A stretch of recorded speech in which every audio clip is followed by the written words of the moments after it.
Shalom, giving all praises and all glory unto Yahweh, Bahashem Yahweh Bahashem Rahakodash, double honors unto the elders and apostles of Great Millstone at Woolwell, and shalom to all the Archeum teaching this word around the globe with faith and truth and sincerity. Also, more importantly, shalom to the 144,000 elect men of the nation of Israel, and shalom to the rest of the elect that are destined to be saved. I'm the brother Caleb from the GMS England on the Forecasters Camp, back with another lesson to help edify those of which I spoke of, which is the elect. As always, I like to begin my videos by saying that we are the real Hebrew Israelites, and the real Israelites, these so-called Negroes, Latinos, Hispanics, Native Americans, West Indians, and West Africans predominantly. However, you will find Israelites that do look like the other nations, because we as a people have been scattered among all the nations. But if your seed line by your forefathers goes back to the man in the Bible that was named Israel, then you too are an Israelite, no matter what you may look like, because the book of Numbers chapter 1 and the 18th verse tells you that your nationality is determined by the lineage of your forefathers. So I wanted to do a lesson going into the death of one of the actors on this screen. I believe his name was Matthew Perry. He starred in a very popular TV show in the started in the mid-90s and ran till about 2004, called Friends. Many of you are probably aware of it. Well, the Most High took one of these guys out, and it's interesting because me personally, I never liked that show. In fact, I always hated and detested that show. It came out in about 1994, I believe, and at the time, I was at secondary school, year 8 of secondary school, I guess. And a lot of people who I knew at school were really into the show, and they'd always talk about it, but me, I couldn't stand it. And why couldn't I stand it? Well, because I saw something in that show, in the spirit, which I couldn't quite put my finger on at the time, but it's something that I felt very deeply. And the thing that I felt is that this show was basically about depicting Edomite supremacy, because what you had this cast of what looks like predominantly Edomites. The guy on the right, I think he might actually be a Jake, but nevertheless, the majority of these cast characters are Edomites, and they were basically on this show living out their Edomite supremacy. You know, they were all living in New York, working their jobs, having the times of their lives, not catching hell, not catching oppression. They were having the times of their lives, and that was basically what was being portrayed in that show. You never saw no Jake up in there. When did you see Jake coming up in the midst, um, having a good time with these Edomites who were having the time of their lives? So I always hated that. And also, what they were doing is running around and committing adultery and all kinds of other off shit, and it wasn't funny. I never found it funny in the slightest. And they had that freaking.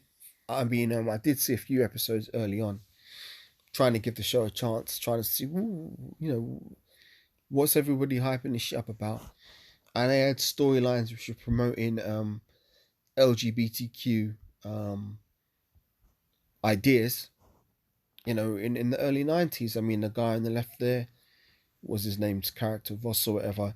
He had his wife who turned lesbian and was raising his son with another woman. All these kind of bullshit storylines, and it just was not funny. Now the ironic thing is that one of these guys has dropped dead. I believe the one in the middle. And a lot of people are oh, it's so sad. Oh, because their world has got rocked. These Edomites who once upon a time having the time of their lives in Babylon the Great, the good times have diminished. You know, and now they're starting to catch some of the hell that had been being put on us for so long. So the script is being flipped, and we know that Jacob's gonna rise up and Esau's gonna fall, and we're seeing the fall of this man's society. Now, this might seem like a light thing on the surface. Oh, it's just one actor who's died. Well, what was this actor involved in? This actor was involved in promoting that, what is it, America, land of the great, home of the free, living the American dream, so to speak. That's what that show is basically promoting, and now he's dropped dead. So now the people who are, fans of this show, they're getting a rude awakening because that's a bitch slap in the face that their hopes, their inward thoughts of their houses continuing forever and then riding off into the sunset and getting away with their crimes is gonna be a thing. No, that's not gonna be a thing. The Most High is bringing judgments. So this actor being put to death now, that's a judgment from the Most High and a sign that Babylon the Great is on its decline.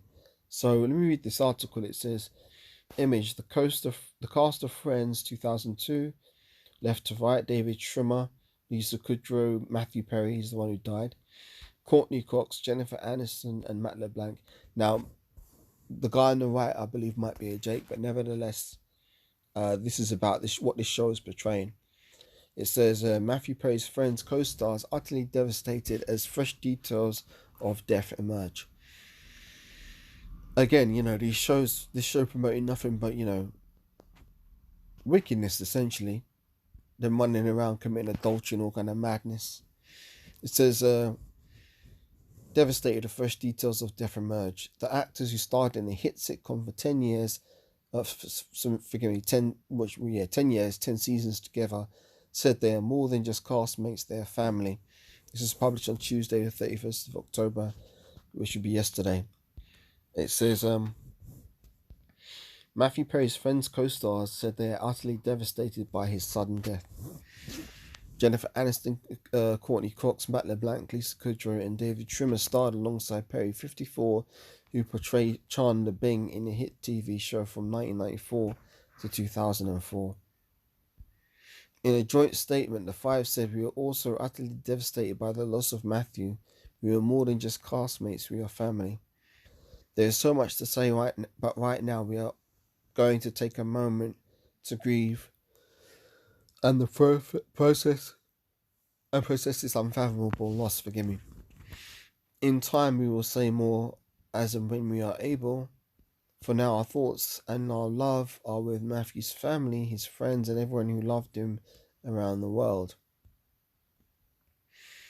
It comes as the Los Angeles Fire Department released further details about Perry's death of an apparent drowning in a hot tub.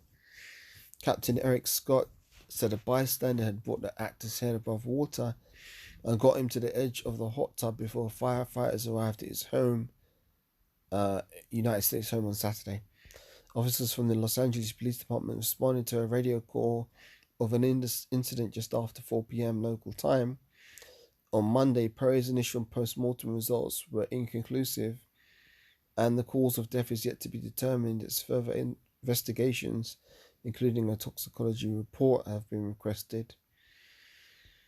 A report, well, it doesn't really matter, man. At the end of the day, the Most High killed this guy.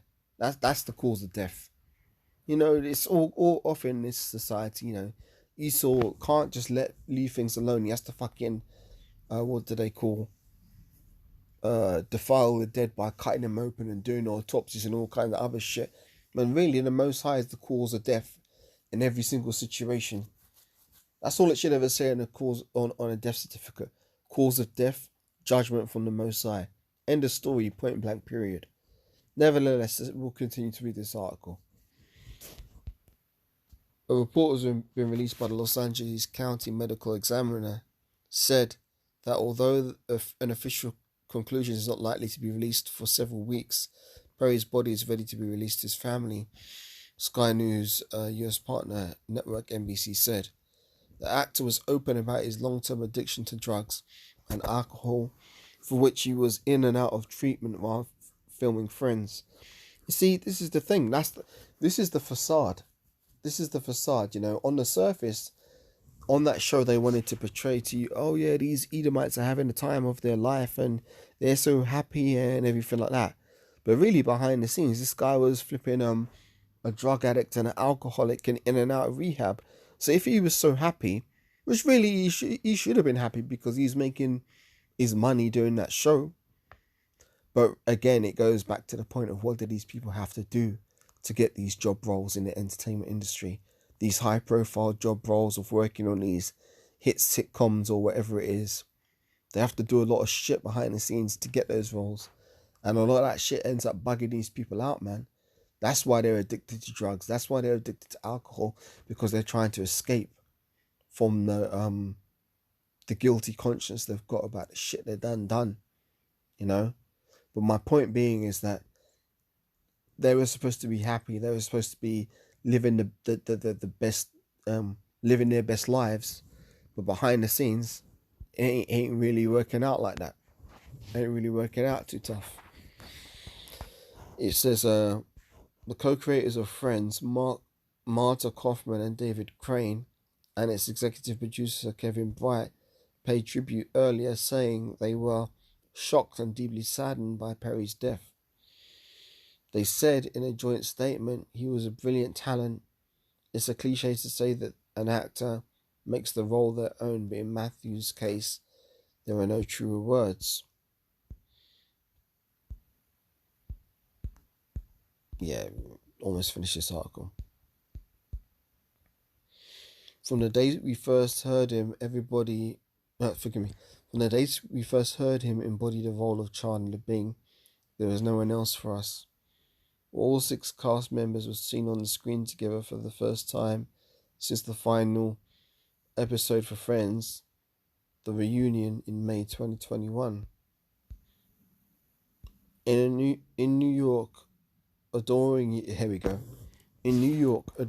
yet devastated fans were in tears as they paid tribute to the star outside a building that featured in the US show. Yeah, you bitches, man. The West Village building was decorated with flowers and messages, with one fan writing, "Could you be any more missed?" A nod to one of Chandler's sarcastic one-liners. Yeah, look at these people, man. All crying and shit. Oh. Streaming platform HBO Max has put an "In Memory of Matthew Perry 1969-2023" card before the opening credits for every Friend episode. Every episode is available on the platform, and a tribute appears for roughly 5 seconds.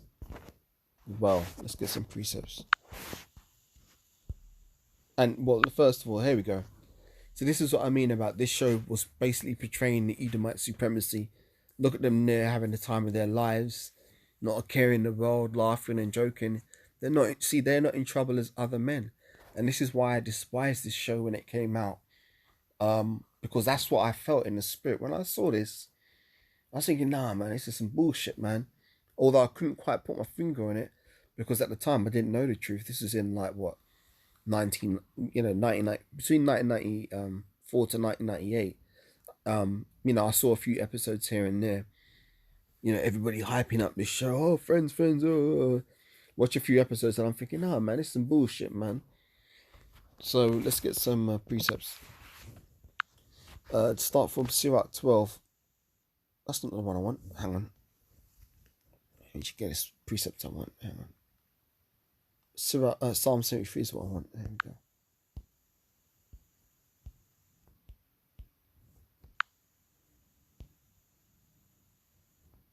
There we go. Psalm 73, a psalm of Asaph. Truly the Most High God is good to Israel, even to such as a clean heart.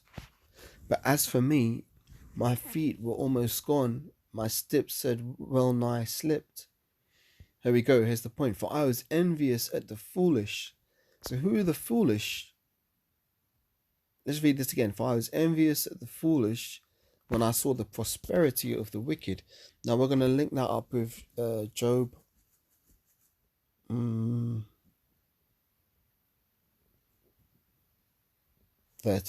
Job 30.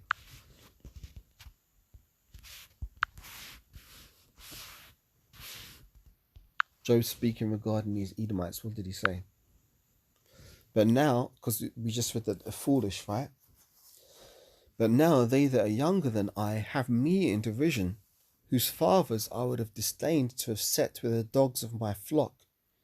Yea, whereto might the strength of their hands profit me, in whom old age was perished? For want and famine they were solitary. fleeing into the wilderness in former times desolate and waste, who cut up mallows by the bushes and juniper roots for their meat. They were driven forth from among men. They cried after them as after a thief, to dwell in the cliffs of the valleys, in the caves of the earth, and in the rocks. Among the bushes they brayed, and under the nettles they were gathered together. They were children of fools, yea, children of base men, and they were viler than the earth. That's what Job said of these Edomites. They were children of fools, yea, base men, and they were viler than the earth. So let's go back to Psalms 73.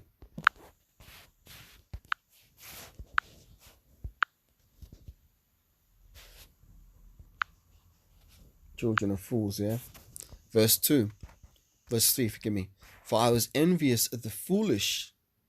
See, foolish. Oh fuck, why do I have to do that? Forgive me, the photograph just got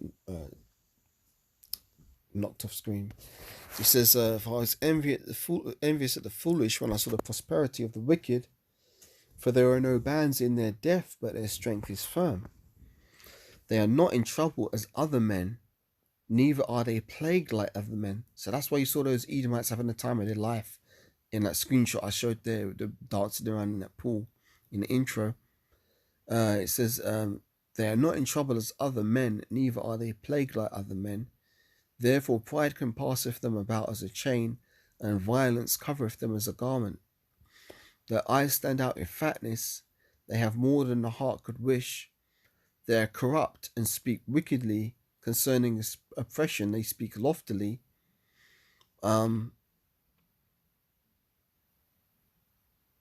Therefore their mouth is set against the heavens, and their tongue walketh through the earth. And it says, therefore his people return hither, and waters of a full cup are wrung out to them. And they say, how doth the Most High God know? And is there knowledge in the Most High? Behold, these are the ungodly who prosper in the world. They are increased in riches. There we go. Behold, these are the ungodly who prosper in the world, and they increase in riches.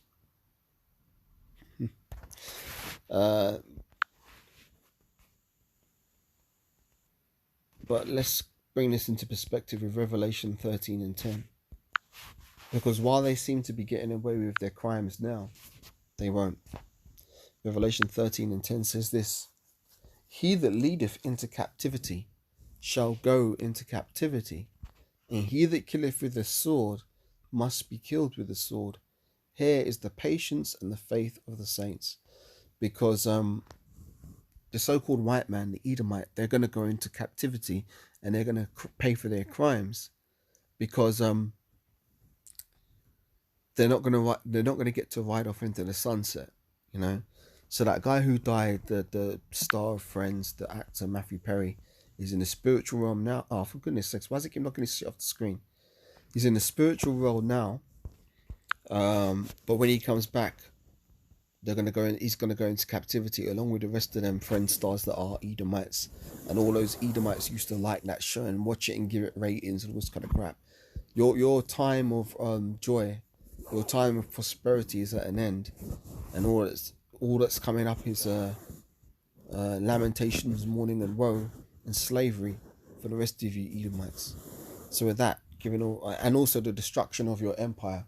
You can't forget about the fall of Babylon the Great, which will come when our Lord and Messiah Yahushua returns, which is imminent.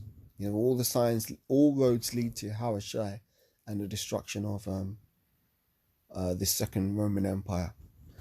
So with that, giving all praises, honor, and glory once again unto Yahweh, Bahashem, Yahushua, Bahashem, Makakwadash, double honors unto the elders and apostles of great most honorable well, and shalom to all the Arkia. Teaching this word specifically, you know, shalom to the 144,000 elect men of the nation of Israel, and to the rest of the elect destined to be saved. And I'm out for now, and I'll catch you on the next. Shalom Fidel, Wa Ababa Ball, Wa Kameshala. Shalom.